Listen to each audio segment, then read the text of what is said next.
Wait தூக்க முடியலம்மா, ரொம்ப வெயிட்டா இருக்குமா. பா கூப்பிட கூப்பிட எனக்கு என்னன்னு போறாரு பாருங்கம்மா அந்த ஆளு. பார்க்காம போனாலும் பரவாயில்ல, பார்த்துட்டு எனக்கு என்னன்னு போறாரு. தூக்க முடியலன்னு தானே கூப்பிடுறோம். யார் விட்டோ பிள்ளை கூப்பிடுது பாவம். நம்ம பிள்ளையா இருந்தா விட்டுட்டு போவோமா, போய் கூப்பிட்டு போவோம் பாவம். ஐயோ என்ன திரும்ப வராரு, திட்டினது எதுவும் கேட்டுருச்சோ? என்னப்பா?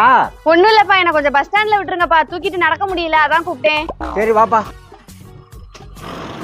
வாயுல பிள்ளைதான் பொழைக்கணும் சும்மாவா சொன்னாங்க? யாரையோ அப்பானுச்சு, அவரும் வாப்பான்னு கூட்டிக்கிட்டு போயிட்டாரு.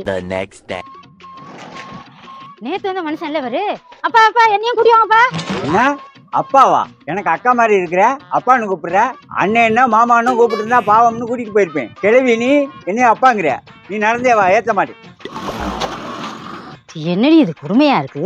நேத்து அந்த குட்டி அப்பானுச்சு கூட்டிட்டு போனா, நம்ம அப்பான்னு சொன்னா திச்சிட்டு போறான். இல்ல வேற மாமா ஓமான்னு கூப்பிடணுமா? நேரத்துக்கு ஒரு குணம் பிடிச்சவங்களை பட்டு கிடப்பான்.